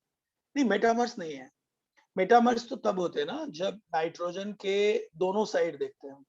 सो ये तो पहले पोजीशन है। देखो इसका नाम 4 कार्बन का पूरा चेन है। कितने कार्बन का? 3 कार्बन का, कितने? 3 या 4? हाँ 4 कार्बन का चेन है, तो इसका नाम होगा 1 अमीनो, इसका नाम होगा 2 अमीनो। तो ये दोनों तो पोजीशन है, 100% पोजीशन। मैं अभी मेटामेरिज्म नाइट्रोजन वाला बताऊंगा। ये दोनों स्ट्रक्चरल है और पोजीशन है। यहाँ पे चेन बिगड़ गया, चेन बिल्कुल चेंज हो चुका है, तो अब यहाँ पोजीशन मुश्किल है। तो इन दोनों को बोलेंगे ये दोनों चेन है। इसमें नया क्या है यार, तुम लोग तो स्मार्ट हो। ये दोनों चेन है, ऊपर वाले दोनों पोजीशन है। सोचो ना कैसे। क्लैरिटी आ रही है सबको? Sir in previous question we will also have to consider पेंटाडाइन। पेंटाडाइन था ना वो, मुझे क्या पता। वापस चलते हैं। 1 2, हाँ पेंटाडाइन, पेंटाडाइन करेक्ट। तो दिक्कत क्या है इसमें तुम्हें? ये पेंटाडाइन क्लियर है? हाँ मैं क्या बोल रहा हूँ, पोजीशन आइसोमर्स किसे कहते थे? Chain will be same. ये देखो पोजीशन आइसोमर्स किसे कहते थे? एक मिनट में रुको। पोजीशन विल बी, अच्छा मैं आता हूँ, तुम कह रहे हो एक और बनेंगे। Okay okay okay, I am coming to you Dhananjay, 2 minute. हाँ पहले ही समझते हैं पोजीशन किसको बोलते थे, बोलो। Chain will be same, functional group की जगह अलग होगी। तो इस वाला फंक्शन ग्रुप 1 पे है, ये वाला फंक्शन ग्रुप 2 के। तो डोंट यू थिंक कि ये पोजीशन है? बोलो, अरे बोल यार। और नीचे वाले दोनों में चेन ही अलग है, तो नीचे वाले दोनों चेन होंगे, इसमें सोचना क्या है। अच्छा रुको रुको, मैं अभी एक ऊपर में कुछ बच्चे कह रहे हैं कि सर ऊपर जो आपने क्वेश्चन लिया ना उसमें एक और बनेंगे, तो मैं उनका ले लेता हूँ ये बात। 1 मिनट रुकना भाई, मैं तुम्हारे वाले क्वेश्चन को ले लेता हूँ, इसको भी हटा दो। चलो डन। सो तुम्हारा वाला डाउट मैं ले लेता हूँ। ये देखो भाई सब लोग जरा इनकी मदद करो। ये हम लोग को कह रहे हैं कि सर एक और बनेंगे, नाम बताओ कौन बनेंगे। इसने मुझे नाम भेजा है इनफैक्ट, तो मैं आप लोगों से शेयर करता हूँ। आप लोग मेरी मदद करना कि क्या सच में ऐसा हो पाएगा। ये बोल रहे हैं, 1 मिनट कहाँ गया, कौन सा नाम बोले थे यार? यार तेरा खो गया तेरा वो। एक बार फिर से भेज, क्या बोला तूने भाई? इसका कौन सा बोला, मैंने छोड़ दिया बोल। 1,3 पेंटाडाइन, पेंटाडाइन ना? Okay okay pentadiene, pentadiene. तो ये पेंटाडाइन ही तो है, फर्स्ट फर्स्ट तो पेंटाडाइन ही है भाई। जहां तुमने ये लगाया है इसका नाम ही पेंटाडाइन। ये फर्स्ट पेंटाडाइन है। 2 डबल बॉन्ड्स हैं। 1 मिनट बस, 2 डबल। अच्छा पूरा नाम बोलना, 1,3 पेंटाडाइन बोल रहा है। Okay okay let me check. नहीं नहीं, लेकिन हमको क्वेश्चन वो था ही नहीं ना। सुनो सुनो भाई, क्वेश्चन वो नहीं था। क्वेश्चन था कि इस मॉलिक्यूलर फॉर्मूला से तुम कितने टाइप के ट्रिपल बॉन्ड बना सकते हो। You are getting? क्वेश्चन वो नहीं था कि अल्काडाइन बना सकते हैं, अल्काडाइन का क्वेश्चन था ही नहीं। क्वेश्चन था आप कितने ट्रिपल बॉन्ड बना सकते हैं। डन ना? चलो जो क्वेश्चन रहेगा वही तो बताओगे। तो मुझे लग रहा है सबको ये बात क्लियर हो गया हो। अब आते हैं तुम्हारे होमवर्क की तरफ। होमवर्क है तुम लोग के लिए ये वाला, C7H17N। Everybody will write C7H17N। लिखो सब, अभी तो लिखो जो लिखवा रहा हूं मैं। तुम लोगों को बताना है कि इसके कितने 3 डिग्री अमाइन बनेंगे। याद रहेगा, घर से सबको करके लाना। नेक्स्ट क्लास बढ़ता हूँ आगे। अब देखो एक और एक स्टैंडर्ड स्टेटमेंट देने जा रहा हूँ जो सब पूरे बच्चों को ध्यान से देखना है। और ये सब ऐसी चीजें हैं ना जो आपको किताबों में नहीं मिलेंगी, ये आपको टीचर के नोट्स में मिलेगा। ऑल पॉसिबल है। ये तू क्या बोल रहा है? C5H8 मैंने कराया ना ऊपर। C5H8 मैं आता हूँ। C5H8 ऊपर गायत्री प्लीज रुक जाओ, मैं आता हूँ। C5H8 पे आता हूँ, ठीक है?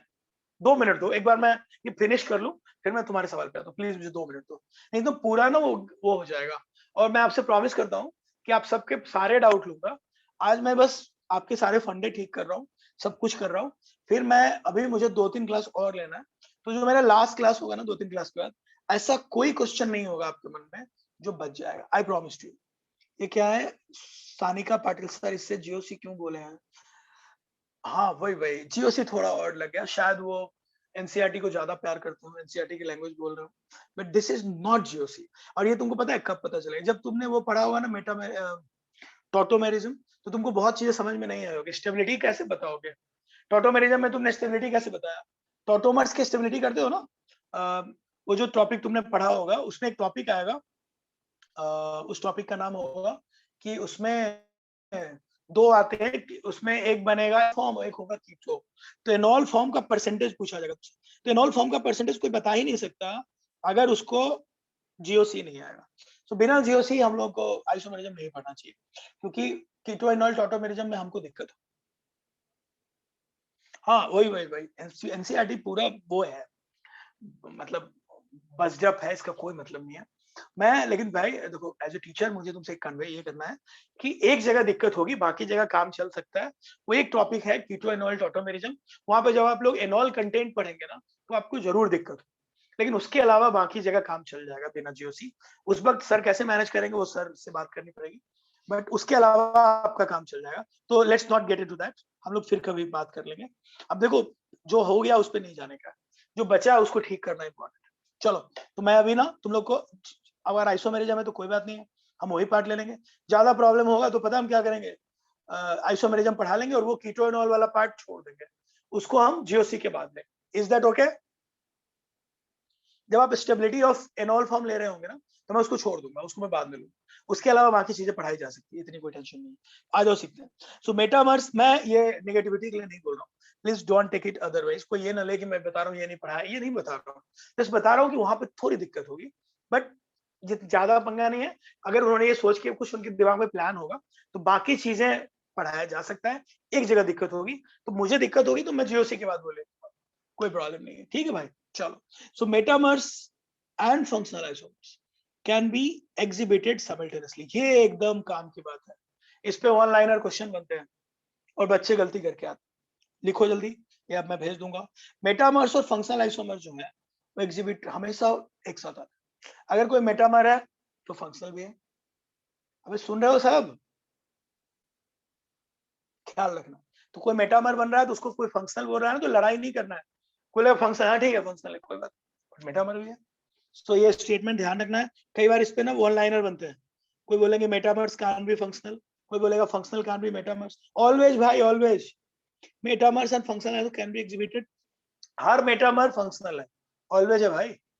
लिख तो दिया, स्टेटमेंट लिखवाया सो दैट तुमसे गलती ना हो, बाकी लोग करे गलती। एक और है open chain and ring isomers. So यहाँ से डीओयू का खेल शुरू होगा, जो मैं आपको, आपने थोड़ा पढ़ा होगा, मैं अगली क्लास में आपको ज्यादा डिटेल में बताऊंगा कि व्हाट इज डीओयू। बट फिलहाल इतना समझ लो कि डीओयू का मतलब होता है कुछ अनसैचुरेशन। सो एक अल्केन बनाने के लिए जितने H2 की कमी होती है ना, H2 मॉलिक्यूल की, उसको हम डीओयू बोलते हैं, डीओयू। सो यहाँ पे तुम देख सकते हो, मैं अगले दिन बताऊँ, इसके अंदर डीओयू 1 है, तो या तो एक रिंग बनेगा, अगर किसी में एक रिंग बन रहा है तो उसका तुम एक चेन भी बना सकते हो with one bond, one pi bond. So देखो इन लोगों में सेम मॉलिक्यूलर फॉर्मूला है, डिफरेंट टाइप ऑफ बस मेन चेन है, और वो क्या है, एक साइक्लिक हो सकता है या बाई साइक्लिक हो सकता है या ओपन चेन हो सकता है। Same molecular formula but main chain जो होंगे वो अलग होंगे, या तो वो साइक्लिक होगा या तो बाई साइक्लिक होगा या ओपन चेन होगा। Is that okay to all of you? और इसका बेस्ट एग्जांपल तुम्हारे सामने, मैं इसमें बहुत सारी बातें अगली क्लास में कर पाऊंगा, समय कम है। देखो मैं तुम्हें जो बोल रहा हूँ उसको सीखो, अगली क्लास के लिए कुछ बातें बता रहा हूँ, प्लीज सीख के आना। अगली क्लास में मैं आपको जो बताऊंगा, एक तो इस पे अच्छे से सवाल कराऊंगा, जैसे वो C5H8 वाला जो सवाल मुझे बोल रही थी, अगली बार मैं उसके बहुत सारे डिटेल में बात करूंगा। होमवर्क वाला क्वेश्चन मैं दिखा देता हूँ, सो दैट ये वाला क्वेश्चन हमारा होमवर्क है। एक मिनट आएगा, अभी आपके पास आएगा, आजा भाई। हाँ मैं लूंगा, मैं इसको खत्म करूंगा 4-5 लेक्चर में। लेकिन मैं ना देखो, मैं ना जल्दी जल्दी तुम लोगों के साथ नहीं करना चाहता, ठीक है? ऑर्गेनिक जल्दी जल्दी वाला टॉपिक नहीं है, राइट? अगर तुमने एक बार ठीक से नहीं समझा ना, अगर तुम्हारा समझना रह गया ना तो तुम फंस जाओगे। इसलिए ऑर्गेनिक से तुम्हारा जो इंट्रोडक्शन होना चाहिए बहुत इंटरेस्टिंग तरीके से होना चाहिए, ताकि तुम नया इमेजिन कर पाओ। अगर कहीं तुमने इसको बोरिंग समझ लिया, जैसे मेरे साथ हुआ था मैथ्स में, एक सब्जेक्ट था, एक टॉपिक था जो बहुत अच्छा और इंटरेस्टिंग है, बट मुझे ऐसे रह गया तो मुझे बहुत बाद में दिक्कत हुई। तो मैं ना जल्दी जल्दी नहीं करना चाहता, आज के लिए इतना ठीक है। आज आप स्ट्रक्चरल के सारे क्वेश्चन करिए, खूब ध्यान दीजिए, आपसे सारे सवाल सॉल्व होंगे। अगला जो लेक्चर होगा उसमें मुश्किल सवाल लेंगे, ऑटोमर वाला पार्ट शुरू करेंगे, डीओयू समझाएंगे, और फॉर्मर्स जो कन्फॉर्मर्स है वहां तक पहुंचेंगे। एक बार जहां तक आप पढ़ चुके हैं वहां तक पढ़ाने के बाद अगर मेरे पास टाइम बचता है तो मैं आपको जीओसी की काफी इंपॉर्टेंट चीजें भी बताऊंगा। ठीक है, अगले लेक्चर मिलते हैं। इंट्रो जैसा कुछ नहीं है, नाम आपने पढ़ा ही है, मेरा नाम विकास है, विकास कुमार, और मैं बहुत सालों से पढ़ा रहा हूँ, अब जैसे बच्चों को सिखाता हूँ और थोड़ा हर साल सीखता हूँ मैं भी आप लोगों के साथ। तो नेक्स्ट क्लास में हम और सारी बातें करेंगे, और बस यही है। Bye bye, take care, next class में मिलते हैं हम सब लोग। ये मैडम अगली बार बात